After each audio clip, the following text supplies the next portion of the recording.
The shortest distance between two human hearts is always a story. And even if you weren't successful and even if failure happened, that's okay, as long as you can look yourself in the mirror and say, I did everything I could to try and succeed. We don't care about making money. We just want to have the most amount of impact.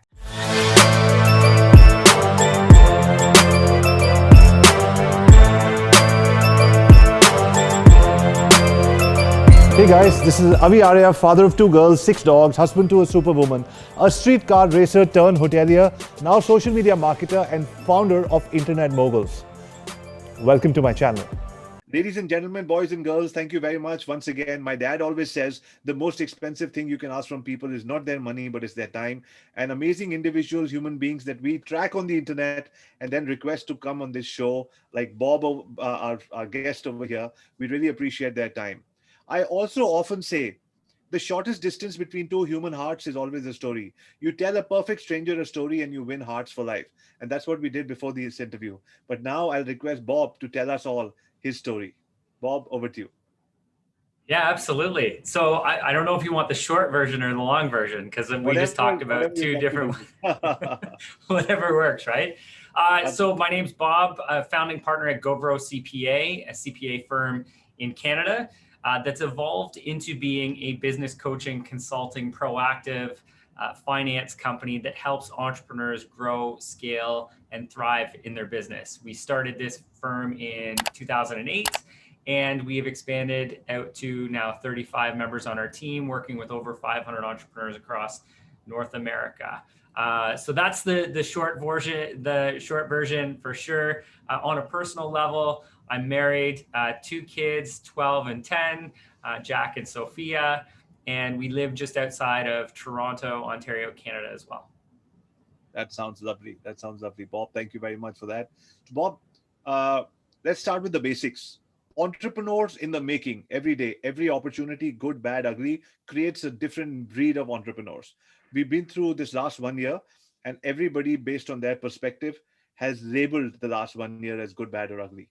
Regardless, there are entrepreneurs in the making. They've come on to the field. They want to play the entrepreneurial game.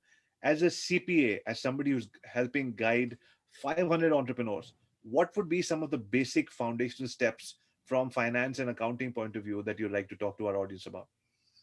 Yeah, and probably a great intro into a model that we created when the global pandemic hit for entrepreneurs, which was called the Survive and Thrive model.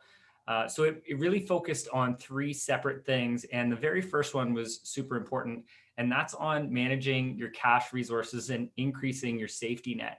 So essentially what that means is during times of uncertainty, the only thing that we can really rely upon in our business is to make sure that we have the resources available to survive some, uncommon, unforeseen circumstances. So we looked at cash resources and said, how are ways that entrepreneurs can ensure that they have the cash resources they need to survive this sort of situation? So if it's good, I'd love to share a few tips on how people can maximize their cash resources 100%. in their business. All righty, we are live now.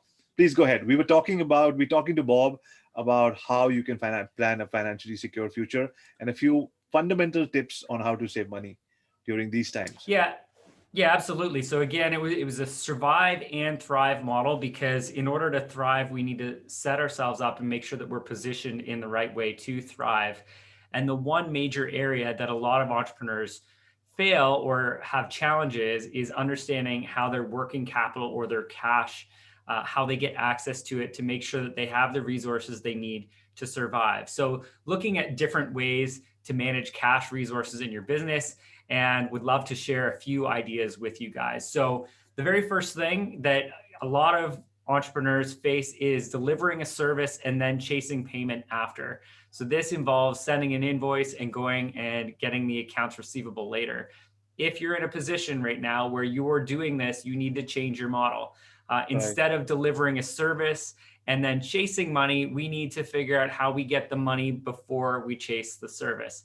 Now, if you've got people who owe you money, now is a really great time to go after them and make sure that you get paid for what it was that you delivered for them. Another great idea is looking at the different ways that transactions take place in a business. So in many circumstances, we have again, we order a product or service, we deliver it, maybe we get payment somewhere in between, and then we finally deliver and we collect at the end. So many different ways that we can do it, but the goal would be to continue to move the transaction forward. So before we even accept engagements, we should look at how we get cash resources upfront. Instead of us paying for our teams, the supplies, the inventory, whatever it is that your business model is, making sure that we get the cash in order to pay for that completely changes the dynamic of cash management inside your business. And then the last one that I'd love to share is just the use of cash resources inside your business. So what I see so often, again, we work with hundreds of entrepreneurs across North America. And one of the things that we see all the time is that a business generates profit, right? Revenue minus expenses, cost of delivery gives you a profitability. But what happens is when a business owner makes profit, they then take that profit and they reinvest it in buying inventory, invest it in growing their business, instead of taking that profit, making sure we keep it in our cash account so that we have that reserve, and using financing tools in order to finance the growth of our business. Don't take all of the cash from your business and put yourself in a dangerous position, but rather let's utilize the bank's resources to make sure that they're funding our future growth. Especially in these kind of times, because you feel that why should I give interest to the bank when I have non-interest free money lying with me? But the idea is the money that's lying with you is not interest free. You could have invested it, and it sort of pans out the same. You invest the money that you have in cash reserves into the mutual fund market or the stock market, or you borrow from the bank. The cost, every source of money has a cost. So I love what you said. Don't use every penny from your cash reserves. And I'm sure, Bob, that that allows you to run a very different business, because you're making healthier, smarter decisions when you're not cash strapped, when you have all those reserves. Absolutely. And one of the challenges is, we all know as entrepreneurs and business owners, life isn't always easy, especially the last 12 months. But the one major 94% of businesses who fail because they run out of cash. Doesn't mean that they don't have a profitable business where you're generating profit from everything you're delivering. You might have a great model set up, but it's just that you improperly use your cash resources to reinvest and maybe grow at the wrong time, where we could use other people's resources, pay a small fraction of it, but scale up the volume that we can deliver and make lots and lots of money using other people's money. And I think it's super important not to put yourself in a dangerous position, but let's figure out how we get access to cash resources to really grow and scale our business in the right way. Lovely. Bob, tell us so basic steps to now for entrepreneurs who are starting off or restarting. What would be about 3 takeaways on what they should focus on? I loved the fact that you spoke about cash flow is not profit. The 2 different things. I love when you said that when you start a business, you have a different mindset, versus these kind of times you have different mindsets. Now, for people, my question is on behalf of people who are restarting now.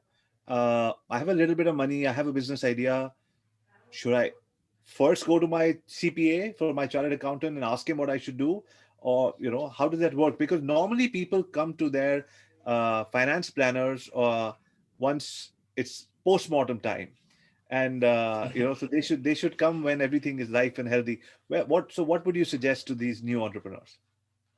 Yeah, and maybe a couple things. We focus on different rules for success. And one of the major rules of success for us when we're working with entrepreneurs is to make sure that you outline and fully understand what you want to accomplish with your business venture.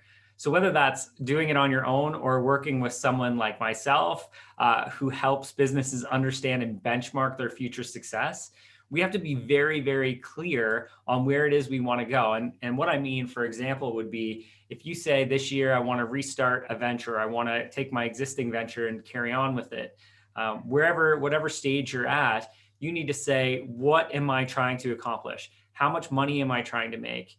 Right? Am I trying to make 6 figures this year, $100,000? If I'm making $100,000 and I understand the financial model of my business, I can tell you exactly how many sales I need to make in order to hit that $100,000 profitability. So it's so important to be very clear of where you're going, because if you don't know where you're going, how are you going to understand how to get there? So that would be definitely one. And I would say another thing that I see, some people who are starting a business, some of the concern that they have that, profit isn't everything. And it's definitely not everything, but without profit, you can't survive. And you will not be in existence in the future. And one of the things that we hear a lot is that, well, impact is the number one thing that we want to focus on in our business. We don't care about making money. We just want to have the most amount of impact. And if you're an entrepreneur and you're resonating with that, absolutely, I hear you and understand you. But if you double your profit, you can expand, grow, increase the resources in your business, increase the reach, and double the impact that you have in your business. So profit is a good outcome, regardless of who you are. It should be something you focus on so that you can maximize your impact. Lovely. Love that. You'll stop making impact if you stop making profit. If you continue making profit, you can continue making an impact. So very well said over there. Thanks, Bob. It's that easy, right? Common sense is not very common. And that's why we bring in experts to say, let's revalidate some principles that you may have heard of, but let the expert come and tell you in a blueprint format how it works step by step. So Bob, tell us about, so say a business is in growth stage, and do you recommend, in your experience, have you seen partnerships working better than single founders? Should we go out there and raise funds, ask the bank? When you grow, what do? Get a partner, get a bank as a partner, get multiple co-founders, find a VC? Is there a best route? Yeah, well, and I'm going to be completely biased here, and I'm going to say, get yourself a virtual CFO. One reason I'm saying I'm biased is because that's something we do. Sure. And the reason that that's so important is, again, working with multiple entrepreneurs, we see partnerships happen that are successful, but we see a lot of them that aren't, right? Bringing on two people who may not be completely in alignment is potentially an issue of destruction in the future. And as a partnership, if it doesn't work out, it's really hard to continue on as a business owner in that venture. We have to come up with a whole new structure, new business number, potentially new name, right? So it could be extremely challenging. I'm not saying partnerships aren't a great idea. If you can create synergy in a partnership, fantastic. The other thing I would say is, if you're looking at growing and scaling a business, and I'll come back to that in a few minutes, because I think there's some very key things that people need to understand in how to grow and scale a business. But if we're looking at how we do it, should we do it bootstrapped with our own finances? Should we bring on venture capital money? One of the things that I really focus on is trying to maintain ownership in our company. And sometimes when people are growing and scaling at a certain level, maybe new partners that are not involved in the business or VC money is a good idea. But for the majority of the fact is, if we can use bank money at 2-3% versus venture capital money at 10, 12, 20%, unless that strategic partner comes in with a whole new network that we can blow up our business, it's likely going to be a better situation for you to continue to maintain your business. And I'll give you an example of this. For me, a few years back, I had the opportunity to work with Tony Robbins. And Tony Robbins brought us into his business mastery events. Yeah, you've heard that name, right? A few people have heard that name. And Tony brought us in as a partner for his Global Accounting Advisors group, which was fantastic. Had a great experience, loved my time with Tony and his organization. But ultimately, what they wanted to do was to become formal partners down the road. And for me, that was a bit of an intimidating situation, having a billionaire partner who wanted to essentially come in, own half of my company. And if I had any sort of issue, I'm out of my company, right? I can't fight a billionaire like Tony Robbins. So looked at it and said, okay, what resources could he and his team bring to this situation? And can I utilize different resources like bank funding to do the exact same thing? And that's ultimately what we ended up doing. Again, maintaining ownership, maintaining control of my company, maintaining my vision, and not necessarily having to stray from that because I kept control and was able to maintain the environment that I truly love in my business. I love how authentically you shared that story, because just by you, see, I this happens sometimes in some interviews, and that's where I pause and I remind myself, my team who's watching this, the teams who are going to be editing this, and everybody who's watching. We have about 136,563 people on our email database when I checked yesterday. 20% people open our emails, say, but 10% people, but 14 to 15,000 people are going to be watching this interview. Even if 10 people have actually understood what Bob said in the last 300 seconds, you do not need, your business is your business. You need to run it with conviction, happiness. And if money is available at 2 3%, you need not necessarily have a overarching partner to be able to come in. And everybody in the VC space, the VC, some VCs must be great, but you also said look for a strategic partnership, not only just money, because there might be other sources of money that will not interfere in your business. So to be able to make a choice of having freedom over having a celebrity name, huge respect for you, Bob, for saying that and doing that. And believe me, that was not an easy decision. I can imagine that. Let me say, it actually was a very easy decision when I actually thought about what it was I wanted to accomplish, right? And what the values are that I stand for and what my company stands for. And, you know, we're very authentic in who we are, which is people, passion, and integrity. And in no way was I going to compromise that. And I'm not saying that the Tony Robbins organization was going to compromise it, but it was the ability for me to not control it going forward and potentially go down a different direction from the value that I've created. And you know what? It's, you know, six of one, half dozen the other. Could it have been a really great opportunity? Absolutely. But it didn't need to happen for me to continue to grow and be successful. That's fantastic. I love the conviction. And did you push back and say, how about 10%? Well, it was interesting because ultimately, when we looked at the legal ramifications of ownership, unfortunately, the ownership structure, the way that they want it, couldn't work in the Canadian environment anyway. So that was, again, just all the signs were aligning that this wasn't going to be something I needed to pursue because it was just becoming too difficult to try and make something work, trying to force something into a round peg into a square hole kind of thing. When we could ultimately offer the same value without that partnership. Lovely. Tell me, when, this requires a lot of guts and conviction, self-belief. So whenever I hear stories of conviction from entrepreneurs, I'm like, I'm going back to your parents. I'm going back to your wife. I'm looking back at the family who's there to support you to take such decisions.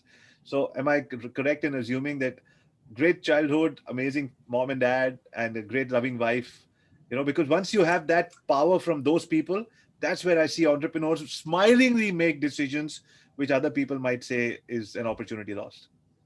Yeah, totally. And I'll give a lot of credit to my childhood. I was a pretty competitive kid. I was involved in sports, and I truly believe in the foundation of sports a lot. Whatever that sport or activity is, if you can learn how to be an individual who's a leader, who can work with others, who's competitive, who wants to win, but can be a good sport along the way. I think there's a lot of value and foundation in sport. And if you looked around our office of 35 people, a lot of people have that background just because, again, they're competitive, they're team players, and they really want to strive to be the best. And I think, that was a very key learning for me as a young kid. And I, again, give credit to my parents for that, making sure that whatever it was, whether it was sports or school or whatever, that I was always going out to do my best and to work hard. And even if you weren't successful and even if failure happened, that's okay, as long as you can look yourself in the mirror and say, I did everything I could to try and succeed. And they definitely instilled those values in me.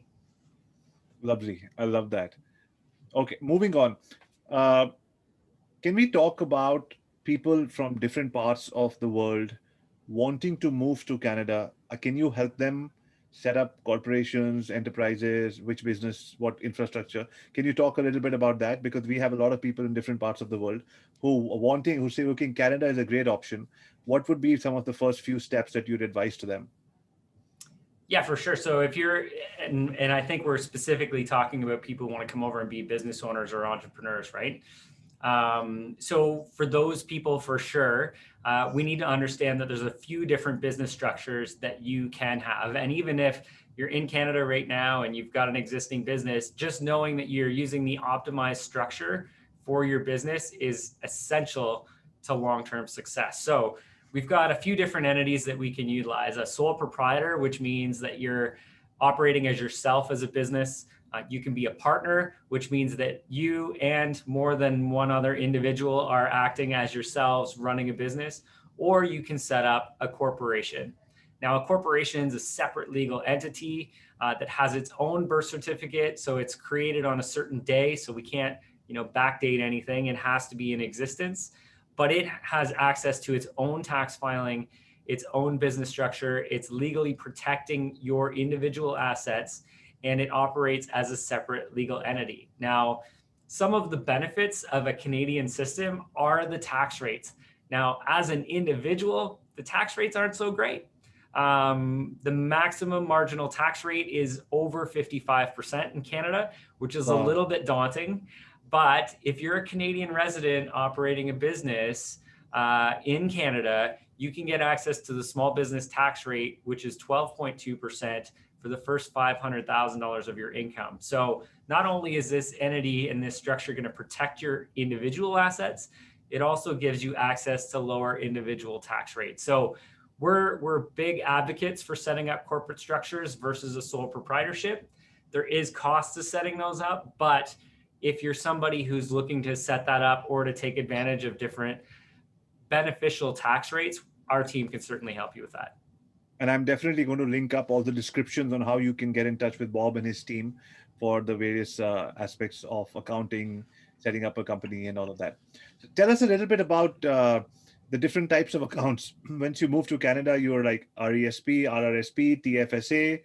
Like it's overwhelming when you So start many off. acronyms. I Yeah, so know. many And acronyms, right? and some of them are tax free, some of them the government puts in money. So a quick overview of how this works, if you don't mind. Totally. Yeah. So, and hopefully I don't miss anything because I'm kind of going off the cuff, but we'll do our best here. So there's two different ways that you can invest money as an individual, and we're going to stay on the individual side because corporations are a little bit different. You can Sure. have registered money and you can have non-registered money. So non-registered money means that you can invest in whatever you want. It's taxable. If you're investing in real estate, it's taxable on real estate income. On selling it, you've got capital gains tax that you've got to pay. So that's non-registered investments. And then in Canada, we've got this whole element of registered investments for individuals. One is called the tax-free savings account. So the tax-free savings account is essentially this: you put money into your tax-free savings account, you don't get a deduction, but anything that those investments earn inside your tax-free savings account is not taxable to you. And you can pull it out later at the new appreciated value without paying any personal tax. So if you are in Canada and you have access to a tax-free savings account, that is definitely an area that we want to maximize our investment. Again, because it's sheltered and it's not taxable. The second one is an RRSP, a registered retirement savings plan. So how this is when you earn salary or self-employed income, you generate RSP room every single year. So you can take the money that you earn, put it into a retirement savings plan, and whatever money you put in there, you actually get that as a deduction from the taxable income on your personal taxes. So I know that's a whole bunch of verbiage and language out there, but ultimately, if we put money into our RSP account, it's going to drop our taxable income by whatever we put in there, ultimately saving short-term tax money. Now, when that RRSP grows, it also eventually comes back out to us personally when we need it. and we have to pay personal tax at our rates at that time. So again, TFSA, tax-free savings account, money in, it's not taxed, and it's not taxed when it comes back out. An RSP, we get an upfront tax savings, it grows, but we pay tax on it later on at whatever that value is. The last one I believe that we've identified here is a retirement education savings plan. So, and we don't see these a lot anymore, especially with entrepreneurs, because we focus on corporate investments and making sure we leave as much money in there as possible. But as an individual with children, if you contribute money into a registered education savings plan, the government matches contributions, and I can't remember the total match. It's not a significant amount, but it is free money that if you put your after-tax money in, they will contribute it into the program. Now, when you have your son or daughter taking this money out when they're maybe in post-secondary education, it is taxable to them at that point. And hopefully I did okay there. Well, 100%. And all the three accounts, you can do direct investing with that money? Absolutely. Yeah. And this is something that we recommend a lot with our clients based on the psychology of spending. So the psychology of spending says that if you have money sitting inside an account and you're looking at it and you have access to it, you're likely going to spend the money because it's just money sitting there. It's like, well, I should probably do something with this. So instead of doing that, we talk about a forced savings plan. So whether you put it in your tax-free, your RSP, or an RESP, whatever you choose, we want to get it on a consistent, regular basis. So what I mean by this specifically, and for me as my example, is I take $500 a week and I put it directly into an investment account. And I want to make sure that at the end of the day, that money gets out of my account. I don't see it. I can't spend it. And it starts getting invested into the market, compounding and growing so that our future is being planned for. At the same time, I always want to make sure that I can get access to those investments if I need it for some reason. Again, always thinking about my safety net, but just knowing that we're getting that income going away, it's out of our account, it's starting to save and accumulate wealth in our lives is a really great plan. Lovely. Awesome. Now we had a bit of a detour to understand what kind of accounts happen. Now coming back on the grid. So Bob, tell us, I leave it to you. What are the 3 or 4 important things that you'd like to talk about that you feel maybe entrepreneurs are missing, corporations are missing? Yeah, and I think we've identified some of them. Sure. But I would say probably if you're looking at being in the position that you want to grow and scale a business, right? You want to take it from where it is now and you want to get to the top level. Again, when you're in that space, you probably want someone who's been there, done that, to be able to do it, because with them, you're going to be able to get there faster, right? Getting the guidance for people who've tried and failed, learned from it, built something incredible, learn from them, right? Whether it's a business coach, whether it's a virtual CFO, whatever it is, understand that they can help you achieve those goals at a faster way than you can do it on your own. So one of the things that we talk about is, again, this was a byproduct of working with Tony Robbins, but the 3 ways to really grow a business. So one, from a marketing standpoint, and this is something that your organization does extremely well, is to create new leads and new business, right? So the one way you can grow your business is to increase the number of customers that you serve. That's going to be a lead generation strategy, a marketing strategy. The second way that you can grow a business is to increase the number of times that your existing customers buy from you. Again, which could be an ongoing email marketing campaign strategy. It could be having your existing customers refer other business. In whatever way, you're just generating more revenue per person. Now, those two of the 3 ways to grow your business, they involve taking on more team, taking on more customers, delivering more product or service. But the last one is always the one that I focus on so much. And it's not because we don't like lead gen, because we do, and we invest in all of those. But this is going to be the simplest one to implement in your business today to get guaranteed results. And that is the 3rd way, is to increase the price per transaction. So, and maybe if I can, I'll just share a quick story. Sure. So, in business, a lot of the time we have a mindset block on charging people enough, right? We as business owners always have a difficult time to say, this is how much our value is.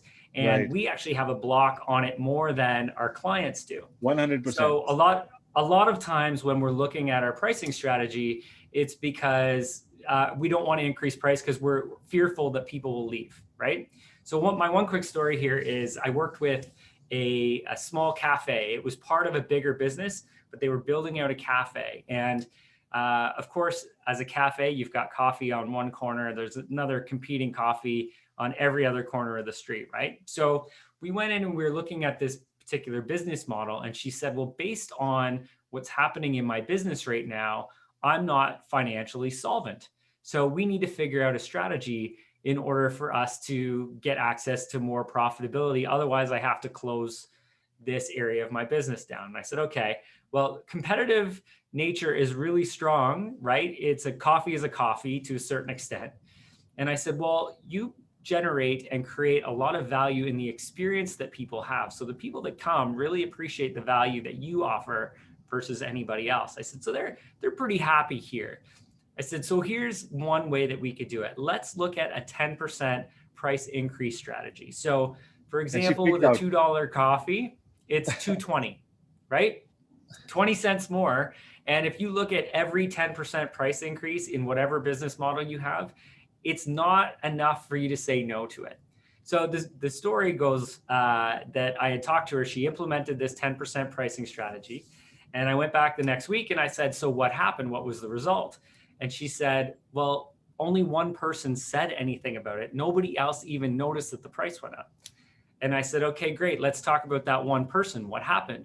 Well, it was an older gentleman came in with the exact change, put it on the counter, and the staff said, oh, unfortunately, the price has gone up, but guess what? We're going to give it to you for that price. Just know that next time you come in, it's now $2.20 versus $2. So I said, what happened? He said, well, the next day, the gentleman came back in, bought his coffee, and everything carried on. So with this simple, effective solution to just increase the price, she created a business that was losing money to now one that was profitable without changing anything but the pricing. Because the pricing strategy ultimately increases your profit margins on all your product and service and drives true bottom line profitability in your business. Lovely. Love that. So gentlemen, ladies, you're watching this on YouTube or on Facebook Live right now. Drop in questions in the comments and we'll invite Bob to our Facebook group so he can come and see that 29,000 members over here. And once they get active, there's a lot of engagement happening. Also, I'm going to link the description to Bob's company and all the services that they do. You can get in touch with him directly. Bob, for people who want to get in touch with you and ask, and see how you can help them, what's the best way to get in touch with you? Well, what I'd love to do is share 2 minutes of an event that we're hosting. If I can, I want to give a huge plug to this. 100%. And this is gonna be a way that people can get in touch with us. So we have a book launch coming out on April 3rd. The book's called The Wealthy Entrepreneur. It's my heart and soul put into helping entrepreneurs understand what they need to do to grow and be profitable in their business, again, so they can maximize their impact. And we started focusing on selling books. And I really got disinterested because I don't care about selling the books. I want to help the people. So instead, we did a complete shift and we said, okay, well, instead of investing in launching this book and selling a whole bunch of books, what if we launched a massive virtual event that was focused on helping entrepreneurs grow, scale, and be profitable in their business? And then I got excited, right? This is me being able to help a lot of people. So the first thing I did is I reached out to Gary Vaynerchuk, which I'm sure everybody knows. And I said, I want to know if Gary will come be part of this event. And he agreed. So on April 9th, we've got we've got an event called the Ascent Summit. Let's begin to thrive. It's going to be focused on getting out of our way in a mindset, understanding how to outline our goals, how to benchmark our business, how to grow sustainably, and then when we've made money, how to invest it and create financial freedom in our lives, all with Gary V going to be there during the day. It's going to be an incredible day. I'm so excited about it. April 9th, and it's $97. And Lovely. we wanted somebody to have to pay to go because there's going to be so much value, but we wanted to make it easily accessible. And if you sign up, you get a copy of my book as well. So we got a 2-for-1 opportunity there. So That's it's fantastic. Is this called, a live event or virtual this is event? going to be a virtual event, but it's live. Okay. So it's going to be a live Q&A with Gary V on there as well. We're going to do a fireside chat with him. So we're really, really excited about it. Again, April 9th, it's ascentsummit.com is the website. I'll make sure that I give it all to you so that you can 100%. get it out in this info.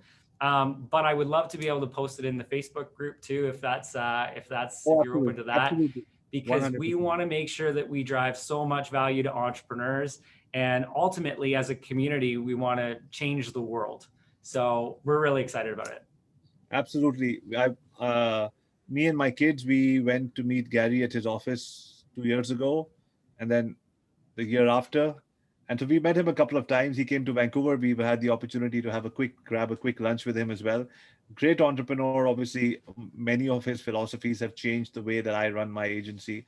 I'm very excited for you. We'll definitely make sure we do an email to everybody to get them to know what's happening on the 9th.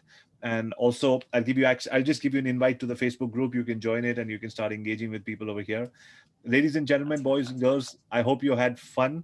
Bob, thank you very much for your time. I'm just going to have a quick chat with you after I finish my outro here and stop the recording. So, ladies and gentlemen, boys and girls, like I said, entrepreneurs in different parts of the world, people who are actually working on purpose, impact, and money. My dad always says one thing: keep your money and your charity separate. Make enough money so that you can make enough, help a lot of people. And that's what Bob started his interview with. He said, you want to make impact, make sure that you're making enough profit. So with that, I come to the end of this interview. Thank you all for watching. Once again, my name is AskAviArya, father of 2 girls, 6 dogs, husband to a superwoman, a streetcar racer turned hotelier, now social media marketer, and founder of Internet Mogul. Signing off for now. And don't forget to ask your questions in the comments. Thank you very much. You